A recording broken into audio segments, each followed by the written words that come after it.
we'll give it a couple more minutes, but if not, then you'll get some one-on-one time and we can talk about whatever you want to talk about. Awesome. Hey, how's your little one doing? He's doing much better. Good. It was probably like the first 7 months was rough, but then he had a breakthrough and now he's thriving and he's a little terrorizer. So it's perfect. Good. Oh man, that's tough when they're so little. Yeah, no, it was something else, that's for sure. So, I actually have two tours scheduled for next week. Oh, awesome. One on Friday with someone this is a new community to me. And the one on Tuesday is a community that I'm very involved in, and I call bingo every other Tuesday there. She reached out to me and said that she had two openings in independent living and asked if I knew of anyone. And then after our call yesterday, I sent her an email and I said, "Hey, I'm going to be in the building anyway on Tuesday. How about I stick around and do a little tour and post it on social media?" Hmm, So there you go. perfect. Yeah. There, it's all it takes, little by little. Yeah. Yeah. I do like, so I worked at this community a long time ago, and it's about a mile from my house. And so every other Tuesday is about perfect. I do like that they keep me kind of connected to what's going on in the community, and I'm in front of seniors a lot. And so that's kind of my fun little thing that I do. Um, Perfect. yeah. Perfect. Perfect. And are they willing to, like, when you do the bingo, do you sponsor like little tiny prizes or anything like that? Um, They are pretty set on prizes, but I do bring in prizes on occasion, but they will not allow me to have any sort of marketing or anything on or with the prizes. So when I go, I often wear my little jacket that has my logo on. Um, all the ladies that regularly go to bingo absolutely know I'm a realtor, and they say things like, "Oh, I bet you're so much fun." But yeah, unfortunately, they won't let me necessarily brand any of that stuff. Can't even say like the prizes were sponsored by Cindy Johnson. Well, the thing is, they have a whole thing that has 100 prizes on it, and then I bring Mm, in 20 prizes to add to it. Yeah, I don't know. okay. Okay. Yeah, yeah, I see the wheels turning if there might be something. In fact, there have been times where I've done, like, say, an expo and had 20 extra things, but they're labeled, but there's a timeliness to them. So I know I'm not going to use them again for another expo.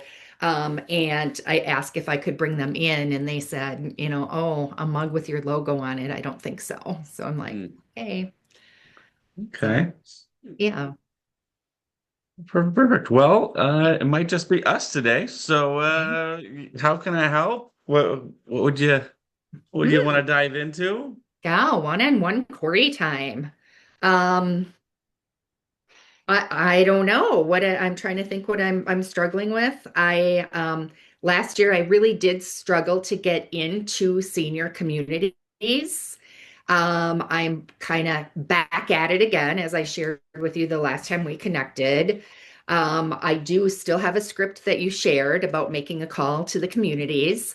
I just feel like there's the gatekeepers that I can't get through to. So now I have been scheduling. I mean, 90% of them have online where you can just schedule and get on their calendar. So that's what I'm doing. I mean, So when you call and there's the gatekeeper, they're mhm. not willing just to book a tour with you? They tell me to go online and book the tour. Okay. Okay. All right. All right. Well, that still works. I mean, Oh get yeah, yeah. still gets the job done, but I really was hoping I get to speak with some people. Right. Um, there's a community a couple miles from here that about a month ago I got an email. Not sure how I got on that list, but it was, "We have a new, the title had housing in it. We're going to have a meet and greet on this day. come and have a cup of coffee and meet him. It happened to be a day that we had a blizzard, and I'm like, I'm not going to drive. And now I've reached out to him a couple of times and left a message, would love to connect. So I'm going to just go on their site and schedule a tour. So Oh, yeah, perfect, perfect. yeah. So you're doing communities, you got expos going on. Has like any of them resulted into getting business? Um, no. So the expo that I did about a month and a half ago, it was the first one that I ever did. I have gone with, I have a relationship with a person who does Seniors Blue Book here in the Twin Cities. In fact, she's giving me free advertising if I help her with her, like setting up her events. And a lot of those events are going into a YMCA to talk about, whatever related to seniors. Because she's like, she just hates doing that. And I love doing that. So I have gone to some expos and sat like at her booth and had materials, but it was really hers. And then, I was sort of a side note. I did collect names because I gave away a prize. And then I call everyone and tell them that they've won their, free strategic planning session. I've only had one person ever take me up on that of probably 50 people that I've called. Okay. Um, so, and then if I am having a conversation with them, I am like, okay, I understand. I mean, like one guy legitimately, he had his act together so much that he should be doing strategic planning sessions. And I said,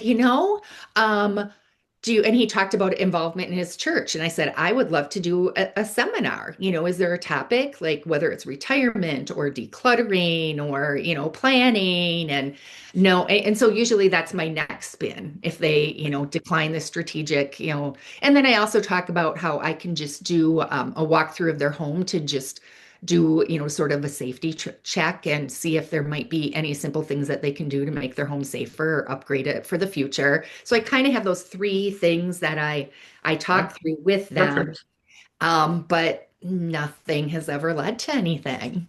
And so Huh. I think part of it is, I mean, I paid my way through college talking on the phone. Like I feel pretty comfortable talking on the phone, but this is new content. So I feel like, each call I get a little bit better. But, I feel like once I get 30, 40, 50 calls under my belt, I kind of have it down. So yeah, Right. I don't know what I can do. And so one of the things, after talking to you about your 4,000 people in your database and the 300 people you call, I talked with a coach internally at Keller Williams, and, I feel like I'm doing all the right things and I'm just not getting enough business. And my one takeaway from him was I do need to build my database. So I knew this last year and I had about 200 in my database and now I'm up to 336. So I feel like in a year adding 136 leads to my date or to my database is good. So my goal is to get more. But like I just called someone this morning and she goes, you know what, we're set, we're good, can you please just stop calling me? And I'm like, Hmm. okay. But I'll keep her on my email distribution, you know. Okay. And okay, so let's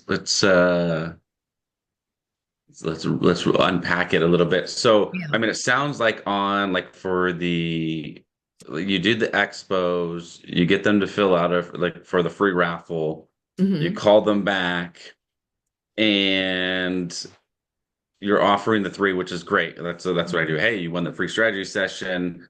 And they say, I said, oh, what is that? Well, it's basically where we just talk about plan for the future and beyond, making sure that you have all your resources, making sure that you don't do something because you didn't know what you didn't know. And when would you like to come meet, Tuesday or Thursday? And they, no, I'm good. And maybe the next thing I would say, well, do you know anyone that could benefit from something like that? Okay. Yeah. Because people love to give things away. Say it's a $500 value. So we can, if you want, you can gift that to somebody. Hmm. Then you said, hey, we can do a lunch and learn, which is perfect. You have a group that we can do a lunch and learn with. That's perfect. Doing like a safety check, that's perfect. I mean, those things are good. So I'm I'm kind of surprised that the only one of 50 have taken it on. because our results are much, much higher. But I think that would maybe go to when they sign up for the free raffle, they really understand what it is that I do. Hmm. So I don't know, maybe if it's because you're at a booth and it's for one thing, and then all of a sudden you're like, hey, by the way, you won this, and like kind of maybe a little timid. Um, Although I did recently do one expo completely by and how many people myself. do you have sign up at that one? Um, 50. Okay. Um, and did not one took you up on the strategy session. No, but there are four that we had really good conversations and they've asked me to call back. So I see that as being a win. 100%. Yeah. Um, now, when do you say, hey, I do lunch and learns or I do seminars, they're free, they're on valuable topics.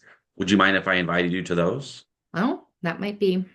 That might Yeah. be I don't like have a, any coming up, unfortunately, yeah, but but you can just as long as yeah. you say it, then now you're building your list. Hmm. Because I look at it as like for expos, it's a database filler for me. There's certain Right. things I do where I'm like, hey, this is to try to get business. The expo, I mean, I have had a couple clients now. It did take one of them, I mean, I got right away, but for the most part, it's like a 2 to 3 year. Like I feel like they go to expos before they're way before they're ready to actually need Hmm. something. So I put them in the database and I just invite them to my lunch and learns and things like that. Hmm. So if you were to do even just 3 expos and you were to get 50 signups, that's 150 extra people that you can do. Hmm. So that's how I look at that part. Um, I would have some kind of like social proof or some kind of like I call it confidence in your competence. So at the expo, I would have like a success story. I met this client, and I would say I met this client at an expo. She was 2 to 3 years out, and I just tell a story. Hmm. She's 2 to 3 years out from being ready. She thought that she was going to live in her home forever. We did a strategy session, and she felt much more comfortable knowing that she had her estate plan in place. She had her family feud prevention in place, and there was things that we actually pointed out in her home that actually allowed her to stay in her home longer. And Okay. I would maybe do something like that. And then maybe do have another one of a similar situation, but then the crisis had happened. And thank God you had met with her because she actually was able to stay in control of where she lived and what she wanted to do, as opposed to someone that didn't. And I would tell the story of like, I offered someone said no. And then a year later, they called me, mom had gotten hurt now their options were limited, their time was rushed, and it really hurt them. So I would maybe bring those in with anything that you do. So actually have like a handout with telling the story, but also Yeah. be prepared to, and those don't have to be 100% accurate. They don't have to be. I mean, Yeah. like to me, like I don't think it's deceitful in an unethical way. Um, if you're telling a success story of a situation that you're trying to help. Like Hmm. if you're trying to take advantage of someone, then I'd say, okay, that's unethical. But Right. I don't think if you're trying to tell the story and you're trying to help someone like prevent the reality of what happens if you don't plan, I don't Hmm. think there's anything wrong with that. I mean, we try to, but and sometimes I'll mix two stories Right. together, And that's exactly what I or was thinking. yeah, or I embellish the stories a little bit. And I mean, that's one thing that we do for our communities is we try to at least once a month drop off a success story. Say, hey, we just wanted to come say hello to you. And I wanted to drop this off. And I bring one for the executive director, the marketing director, activity director, the head nurse, and just say, hey, this is a little story of like what had happened. And sometimes Hmm. I'll say a community introduced them to me. Sometimes I'll say, I met them at a lunch and learn at the community, or sometimes I'll say like, I bet them at an expo or one of my clients, and my when I drop those off, they're more trying to gear towards I help this client become a resident sooner than the community was ready for. Hmm. Because I think that's where it comes down to of like to trying to convert people from, oh, having nice conversations to actually moving the needle. It's Hmm. showing confidence in your confidence and showing how that's telling a story that someone else could relate to. Hmm. And the most part is every like most people when I go to the expos, the biggest objection or the biggest like negative thing I get is right when they walk by. Oh, am I really? Oh, I got that taken care of. Oh, I'm never selling. Oh, Hmm. perfect. I think that's a great idea. Good for you. But Yeah. let me ask you a question. Hmm. God forbid the crisis was to happen tomorrow. You went to the hospital and they said you are not allowed to live at your home. There's actually a caseworker that can do this. Where would you want to go? And that gets them to go, well, they can't do that. Well, no, actually, they can. And I have many clients that this actually happened to. Hmm. Unfortunately, they came to me after the crisis happened versus my other clients where we plan. So, God forbid, if the crisis happens, they're like, nope, this is where I'm going. You're not going to tell me where to go because at the hospital, they can send you to a skilled nursing facility, and the skilled nursing facility will not release you until you have a care plan. And it Hmm. might be in-home care. It might be go live with the loved one. It might be that your house isn't fit for you. And when you're at the hospital and social workers get involved, they're legally allowed to go to your house. And if they see your house is unfit for you, they're legally allowed to say you're not allowed to go live at home. Hmm. Hmm. So a lot of people that meet me at expos, and it's like me talking to them, a lot of people that meet me at expos, they find it really advantageous because I'm a certified aging in place specialist for me to come look over the home. And it's not to get them to move. It's actually the exact opposite. It's so that if God forbid a crisis was to happen and someone was to go to their home, they'd be like, "Oh, you got the handrails there. You got no step downs, no drop downs without a handrail. You got the toilet seat. Like, everything's taken care of. Oh, you're good. She can live at home. We might just need to bring in care or have a loved one come and care for her." Hmm. So, and you might think your son has it all taken care of, and he's going to take care of you. But the reality is he going to be able to stop his life, stop raising his children? Is his wife going to stop? Like, are they going to really be able to stop and come and help you? Hmm. Or is the more reality that you're probably going to have to go live with them? And if you do that, then who's going to take care of your home? Hmm. And I just start putting those thoughts out there. And I let people know, like, my job is I want you to live the longest, healthiest life as possible and hopefully live it inside your home. Hmm. Because I do believe that is one of the best places for people to be. But so that would be kind of tying those in together. When you're calling your quarterly calls, Hmm. what does that look like? They vary so much. So if they're a close personal friend, hey, how's it going? And, ask questions. How are the kids? Or, I saw you got a new car on social media, that kind of stuff. And then, inevitably 90% of the time they ask me about real estate. And I'm like, yeah, you could really help me out. It's my goal to help 10 more people this year. Keep me in mind, so that's sort of the friend conversation. I do get frustrated because like Monday I made 47 calls and actually spoke with three people. Just people just don't answer. They screen their calls. Um, and like the call that I had this morning, I kind of looked through my history of the communications I've had with her. She entered my database because she had reached out about a listing I had 3.5 years ago. And so I haven't spoken to her in like 2 years, but I, left a message. So they're kind of based on that. Today I talked to her. I said, interest rates are a little bit lower since you bought your house. If I can connect you with a person who can get you refinanced, it's something to consider, kind of that conversation. So sort of my value add and my recent calls have been, there's been a little bit dip in interest rates. Um, a lot of people on my database, I even have what their rates are in there from having conversations. I am having an event in March, so I will start talking about that pretty soon. It's a rock painting event, completely unrelated to real estate, but I've done it every year and I always get 20, 30, 40 people to come. Awesome. Um, and there's a few people that I think are just crafty people and they're just probably never going to be in a position to, be buying anything. But if every year I get 20, 30, 40 people to that event, and then I hire a photographer and then I send photos of them. Thanks so much for coming to the event. Here's some pictures of you with your rocks. So, I have gotten two two sales out of that because like one woman is like, you were so put together and so organized for that event. Like, I want you to be my realtor. Perfect.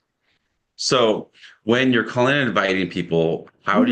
how do you um like I don't know if preface is the right word, Yeah. but how do you preface this event? Is it a core appreciation event? Is it just an event that you're hosting? If I'm talking with my clients, I say it's a customer appreciation event. But if it's somebody who, like, I haven't even really truly met or had a conversation with, I just say, it's something I really enjoy doing. And being a realtor, it gives me the space and the ability to, do these events. And I would love to see you there. So I would call it like whether you call it even if they're not your client, Okay. assume that they're going to be. So I would either Okay. call it a, hey, we're having another client appreciation event. Or if you Okay. don't like the word client, which I tend to stay away from, I say core. It's part of my core appreciation event. Mm-hmm. We put these events on because we want to bring value and we want to give back. And we also want to use it as the time to connect people with different resources or information that they may need. Okay. So I would love it if you would come, and if you know anyone else that would just like to come or might benefit from the service or the information or the resources that we provide, I would love that. Okay. And Yeah. then I would, if you have 20, 30, 40 people, I would bring maybe one or two resources like an estate planner or a financial planner or a mover manager or a placement. I would bring someone Mhm. like that. And I'd say, look, I'm doing this rock event. Usually there's 20 to 40 people to come. If you want to send this out to your database as well, I'll let you come for free and we can just have conversations with people because now you just Yeah. opened up your ecosystem to their ecosystem. You give them the flyer and say, hey, I can brand your brand on here as well. And we're just doing a rock event together. Yeah. Um, I have done that. So I have gotten, well, title isn't necessarily great, but they come and actually physically help me with the event because we need more hands. And they usually bring a prize to donate. And I have invited other potential partners. And so I have people who I've talked to that said, oh, I can't make it to this one. Make sure you let me know about the next one. So I love that idea, but I need to put a little bit more effort into that. Yeah. Perfect. And with title, whenever I have title come, Mhm. this is what I have them bring. 8 Okay. common ways to hold title. Okay.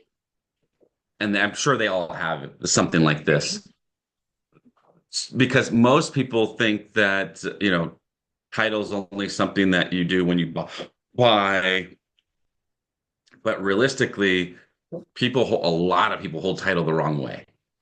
Okay. And community property with right or survivorship is almost every married couple should hold their property as community property with right or survivorship. Talk There to me about are, that. huh? Talk to me about that. Okay, so Hmm. usually most people tell you joint tenants Hmm. with right or survivorship, I believe. Yeah, Hmm. joint tenancy with right or survivorship. The problem is that you don't get the step up in cost basis. So if me and my wife are married, my wife passes away, I'll only get the step up in cost basis for her side of it. Right. But if it's labeled as community property with right or survivorship, when she passes away, I get the full step up in cost basis. Hmm. Okay. So now if I was to sell because I don't want to be in a home where my wife was at, I can sell with and there'll be no capital gain taxes whatsoever. The times that you might not want to do something like this is if one of the spouses is really bad with credit Hmm. because you will inherit their credit. Okay. Or their debt, I should say. So that's where like I just ask people, hey, I don't want to get too personal, but is one of you guys really good with credit and the other one's really bad with it? Most married people they share it, but there are some times where they're like, no, their credit is their credit. They maxed out their credit cards. I ain't paying that off. Well, then you want to be joint tenancy because then you won't take on their debt. Their debt will stay with their side of it and may pass away when they pass away. Okay, Um, so what exactly does community property mean? I mean, basically, the community would be me and my spouse. yeah. Okay. And Well, you own the property together okay. as a community, and then it'll switch over once they pass away. It'll go into however you want to Okay. hold that title. So, Um, like, say, for example, my spouse passes, would it make sense to have my two kids be in that community? No, you Okay. don't want your kids because then your kids will lose the step up in cost basis. And Okay. community property is for married couples. So you Okay. have to be married Okay. to be it. Okay.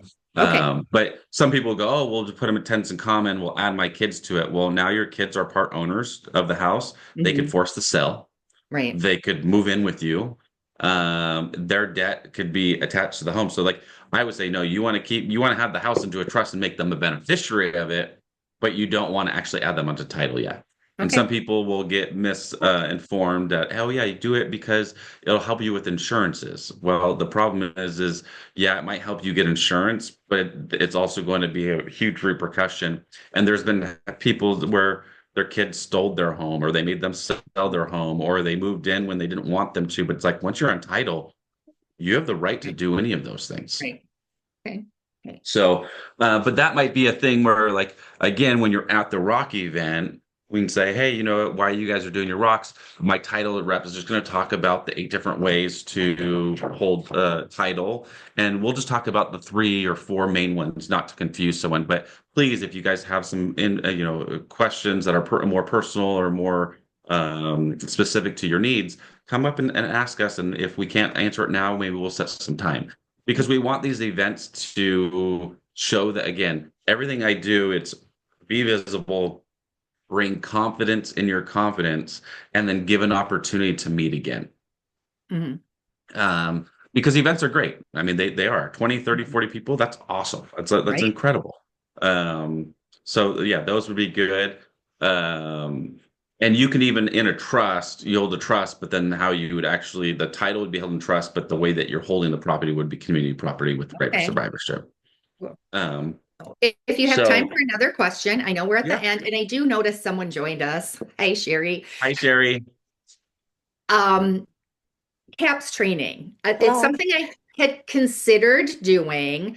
I talked with Felicia about it a little bit, and I kind of stepped back and kind of put my priorities elsewhere. But you did mention that you had the certified aging in place specialist. Just curious your thoughts on that. I like acronyms. I also like education. I think it gives, again, I try to, everything I do as an agent is I try to be more than just an agent. I want Hmm. to be more than someone that just looks at it as like, I'm here just to list your home or buy a home or invest a home. So by being a certified agent and place specialist, especially in the senior market, it allows me to say, hey, you know what? Like I'm a certified agent and place specialist. Hmm. There's people that'll come in and charge you $150 to $250 just to do a consultation. Hmm. I'll do it for free and I can get the experience. Now, I'm not going to be the one that's going to come up and retrofit your home. So if I think there's things, I will put you in touch with someone that would come and do those things. But sometimes it's just like, little things like taking things from up to up high. Like don't have things in the attic that you're going to come and get down. Your Christmas, Row your rugs. Easter, your holiday stuff, bring it down to the garage or bring it down to a closet or maybe even a room if you got an empty room we want to save yourself from going up ladders. Also, Hmm. we can do some safety tests. The dishes up high. Like we want to start taking those things down so I can help you do those things. Those things are easy for us to do. Um, getting into the step over tubs. Probably you probably don't need a step over tub. So if you don't have a walk-in shower, that might be one of the best things to do because Hmm. people don't realize that falls is one of the leading causes of deaths with people over 65 years old. And one of the leading causes of those is getting in and out of the shower or the bathtub. Hmm. Something so, like Hmm. mundane and so like, habitual that we almost do that on an everyday basis we don't want that to be the reason why you don't live in your home Right. forever, right? Yeah. And I look at their goals like that. So I think it's worth it. So I do. I personally think it's worth it. I So have had, I mean, because like my target audience is like me and my friends. I mean, I'm probably even, so like the oldest daughter with aging parents is kind of who I'm targeting. And so a lot of my friends will, say, oh, my next door neighbor, they're having a hard time. Like their mom, they don't feel like she's safe in her house and they don't know how to start the conversation. Would you just go over and talk? I'm like, yep, absolutely. And so I have that conversation. And I do start by saying, I am not certified, but I've been in enough homes and taken enough classes because I've like, I don't want them to be like, oh, she said the house was safe and or whatever. But I feel like if I had some acronym behind my name, then I can do that with more confidence and competence. and I think again, I think that the certification will give you conversations to have, give you things to look out for. Um, and also just kind of let them know like, hey, there's not a lot of homes that are accessible to live forever. Right. So when I come in here, I might say, hey, like this house is good for now, but you also start looking like as we get older, our knees don't work the same, our backs don't work the same, our balance isn't the same. And I always have people I said, just do the balance test. Stand on one foot, have a chair next to you in case you lose your balance. Stand on one foot, hold it for 10 seconds. When you can't do that anymore, no ladders, no steps, no step overs, no drop downs. Those need to be gone. Yeah. So if you want to age in your house forever, then we need to make sure that those things are taken care of before you can't do those things. Right. So the particular city that I live in has more split entry homes than any other home. So that's just so hard because you can't really, modify. If you have a two-story, you could, move your main bedroom downstairs or whatever. So I have been talking about that a little bit, like what are you doing in your split entry? So Right. yeah. Yeah. Hey, So, Cindy, Yeah. I would just add that I found the CAP certification interesting. A Hmm. lot of it's like he was saying, common sense, but it's also a very easy one to get. Oh, okay. Good to know. Yep. Appreciate that. Maybe I'll add that to my list because I've been thinking about it for a while. So I appreciate that. yeah. No, it's definitely, I mean, I even had my dad do it just so, and then it kind of gives you like again, if we don't have declarers and organizers, we are one. If we don't have an estate sale manager, we are one. Like it, and at the same time, it allows me to feel like, you know what, I have the experience where I can, the smaller jobs, the ones that I don't think will jeopardize my real estate business, I can Hmm. take on. And, Hmm. and sometimes I use it as my value prop of like, yeah, I charge 3% commission, but I'm going to help you with X, Y, and Z. Hmm. So, yeah, I think it's worth it. Sherry, you got any questions or anything that you want to go over?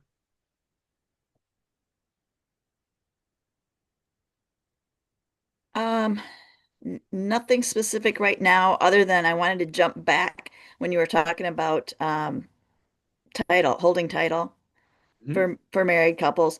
How does a trust fall into that? So a trust will actually, it'll be the one that encompasses the home. Hmm. But even when a trust does it, you still have to identify how you want to hold the title, and that it'll be Oh, so that it'll say like next generation's trust, holds the title, and then secondly, it's community property with right of survivorship. okay. Thank you. Yeah. Um, if both people live in the home until they pass away, then it's not as big as a deal. Or if you don't have capital gain taxes issues, it's not that big of a deal. But when you have capital gain tax issues, definitely for investment properties, that's realistically how you want to you hold it. Do you have an opinion about owning a property with your child? So, for example, my son would like to be a homeowner. He can't on his own. And we are just starting conversations on possibly buying it together. or, or do we buy it and he rents, or I don't know. Your thoughts on that? So, okay, so Uh-oh. how much are homes worth is where I would start. Meaning Like, what's the like value of a home? eh, monetary value? Because there's Yeah. so many other, yeah. So we would probably get into a home for under 300, 280, maybe 280. 260. And is there ever a time where you think before you pass away that house will be worth more than 500,000? Maybe, but unlikely.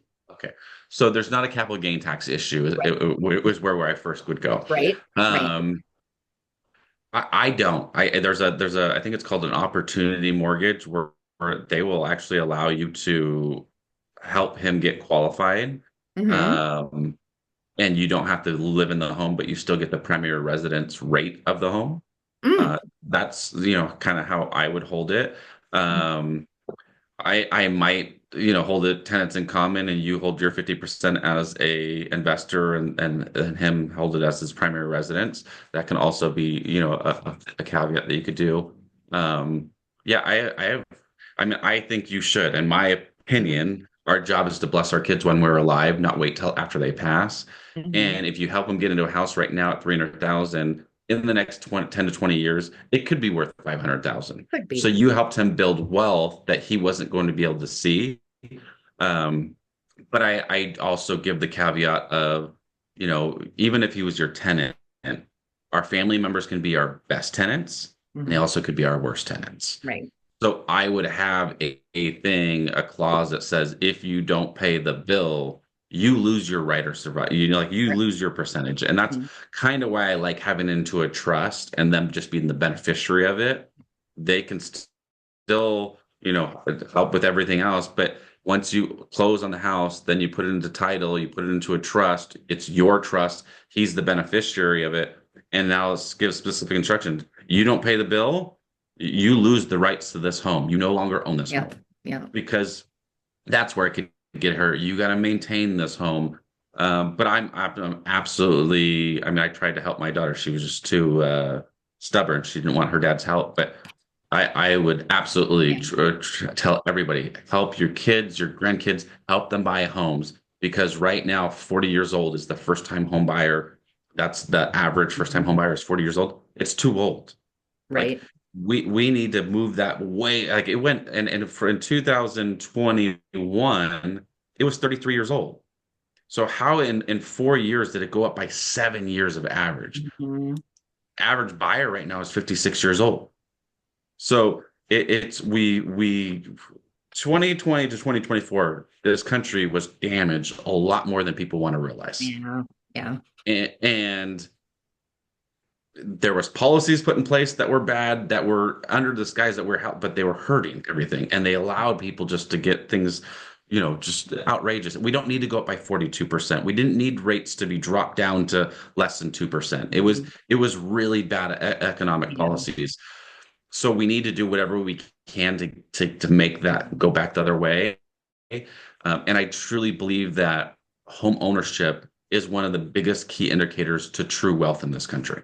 Yeah. It's Yeah. one of the reasons why we're one of the most powerful countries in the world, and why wealth was built throughout. Is there was more millionaires made through real estate, but it's Right. because people were able to buy homes 20, 30 years old, and it wasn't that it was just so much more affordable.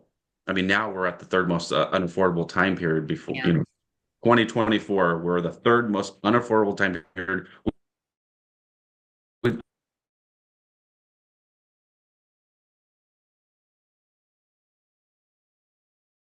That's Yeah. tough now because yeah, we need the economy to boom. We need wages to go up. We need interest rates to lower without prices going up. If prices go down, yes, it makes it more affordable, but then wealth is hurt throughout the country of homeowners that actually own the homes. Like it's now we're in a conundrum. Yeah. Um, so I think anything we could do to help that Mhm. it is what we should do. So yeah, I Yeah. absolutely think Yeah. that if there's a way that you can help your son buy a home, just and now and I truly believe also is not this believe, but this is a statistic.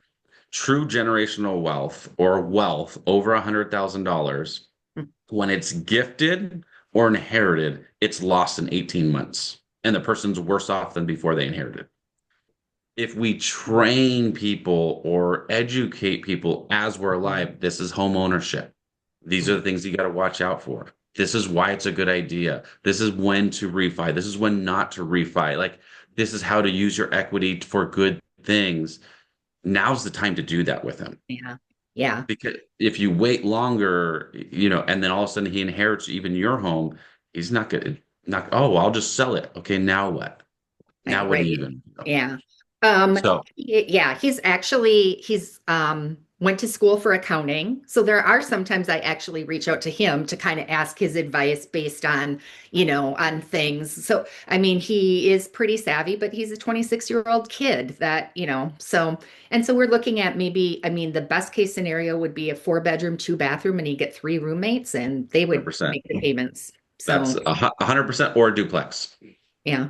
Yeah, Yep. not a lot of duplexes. But Okay. yeah, it's on our radar, but I feel like that's less likely. But Okay. yeah. Yeah, I would definitely help them do that, to teach them how to do that, and say, look, if you're a homeowner, you have 3 renters, you're going to be living for free, and then Mhm. maybe at some point in time, 2, 3 years, you can go buy another one and just have someone else now room rent your room, and now that one's paying for an offset in your next one, and then you keep doing it. By the time you're 30 or let's say 40 years old, you can own 5 homes. Right. You can have more wealth than the previous generation. Like, that's kind of Yeah. what I would Yeah. definitely Yeah.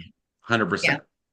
We're working on that. Cool. I know we've gone past. I Yep, super appreciate all your time. It was really great.